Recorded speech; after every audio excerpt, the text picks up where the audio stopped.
Olá, meus queridos alunos. Hoje nós iremos para a nossa terceira aula. Falaremos sobre o crescimento populacional, taxa de natalidade e mortalidade. Hoje nós iremos ter a nossa aula em nosso livro didático, nas páginas 14 e 15. Na aula passada, nós vimos que o crescimento demográfico, o crescimento da população mundial, ele é um crescimento desigual, que existe em países com mais e menos pessoas, que são os países populosos e povoados.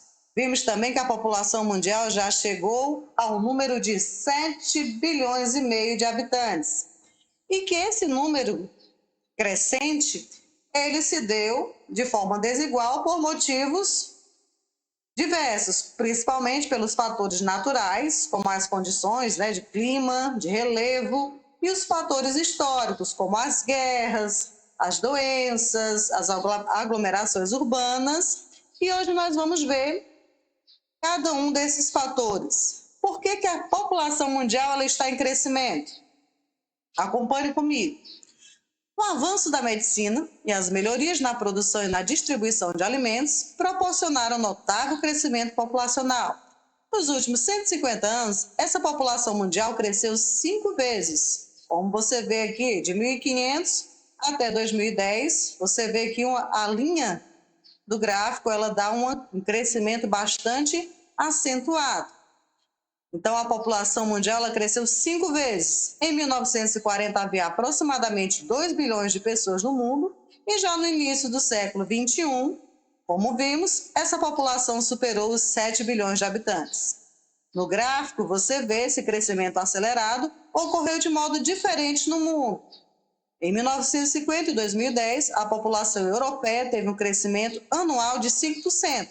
Já na América Latina, esse aumento foi de 2,1%. Na África, 2,5%. Na América do Norte e na Oceania e na Ásia, respectivamente, 1,21%, 1,72% e 1,76%. Taxas de natalidade em queda. Porque hoje não nasce tantas pessoas como antigamente.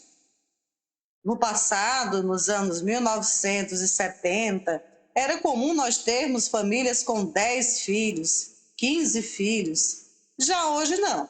O comum é você ver um casal e no máximo ele ter 2 ou 3 filhos. Geralmente os casais atuais preferem ter apenas um filho. Vamos ver o porquê que isso está acontecendo.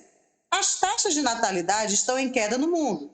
Entre as razões para isso estão o planejamento familiar, a disseminação dos métodos contraceptivos e a recente urbanização da população, fatores que atuam de maneira desigual nos diferentes países. Já foi comprovado em algumas pesquisas que quanto maior o grau de instrução, de conhecimento, mais a família, o casal, deseja menos filhos. Porque quando se faz um planejamento familiar, você tem que perceber todas as questões em relação a uma estrutura financeira, porque filhos requer cuidados, uma educação de qualidade e tudo isso requer uma condição financeira estável. Então, essa redução da taxa de natalidade ela vai ser maior em países desenvolvidos. Já nos países menos desenvolvidos, em que o percentual dessa população rural geralmente é mais elevado, essa taxa de natalidade elas são ainda altas. As famílias, então, das zonas rurais, onde os países não são tão desenvolvidos, eles têm famílias maiores, de 6 filhos, 7 filhos. Segundo o Banco Mundial, segundo dados do Banco Mundial, em 2016, os Estados Unidos e o Reino Unido, países com PIB, Produto Interno Bruto elevado, apresentava taxa de natalidade de 12 nascimentos a cada 1.000 habitantes. No Afeganistão e no Zimbábue, países com Produto Interno Bruto baixo, PIB, essa taxa era de 33 por 1.000. Como você vê aqui, o gráfico no mundo em queda. De 1960, onde existiam famílias com 15 filhos, esse gráfico ela vai caindo, caindo, caindo, caindo até 2016. Crescimento vegetativo. Vamos à leitura do quadro ao lado. A população de um local aumenta quando o número de mortes é inferior ao número de nascimentos em determinado período. Ou seja, o crescimento vegetativo ele é positivo quando nasce mais gente numa cidade do que morre. Um exemplo, se no seu município nascem por mês 30 crianças, mas dentro do município morreram mais de 50 pessoas, esse crescimento vai ser negativo, porque morreu mais gente do que nasceu. E o crescimento vegetativo ele pode ser positivo ou negativo. Continuando, página 15. Fecundidade em queda. A taxa de fecundidade é um dado estatístico que mede o número médio de filhos que cada mulher teria durante a sua idade reprodutiva. Nas últimas décadas, muitos países do mundo vêm apresentando essa diminuição nessa taxa. De acordo com a ONU, Organização das Nações Unidas, do ano de 1975 a 1980, 23% dessa população mundial vivia em países cuja taxa de fecundidade era maior do que 5 filhos por mulher. Já em 2015, e no caso hoje, 2021, geralmente os casais querem hoje ter apenas 1 ou 2 filhos. Por isso que está acontecendo essa queda na taxa de fecundidade. Lembrando que o planejamento familiar e também o desenvolvimento dos métodos contraceptivos contribuíram de forma direta para que isso ocorra. Mortalidade infantil. Ao mesmo tempo que o número de nascimentos vem diminuindo em relação ao total da população, também se observa uma redução no número de crianças que morrem no primeiro ano de vida. Lembrando que no início da Idade Média, entrando agora aqui na Idade Contemporânea, muitas crianças morriam nos primeiros dias de vida por causa de doenças infantis, por causa de síndromes, e hoje, com o avanço da medicina, com o desenvolvimento de vacinas, com hospitais, com UTIs neonatais, tudo isso proporciona uma queda nessa taxa de mortalidade infantil. A taxa de mortalidade infantil expressa o número de crianças que morrem no primeiro ano de vida, a cada 1.000 nascimentos. No mundo, então, essa taxa de mortalidade caiu. Como você vê aqui no gráfico, a expectativa de vida das crianças de 1960 até 2016, você vê que a expectativa de vida ela foi crescendo. Vê que esse gráfico aqui é da expectativa de vida. Mas a taxa de mortalidade infantil, ela diminuiu. As crianças estão nascendo vivas e continuando a sua vida por causa do avanço na medicina. Os principais fatores, então, para que essas crianças sobrevivam as melhorias nas condições sanitárias e os avanços na medicina e principalmente o acompanhamento das gestantes no pré-natal. O envelhecimento global.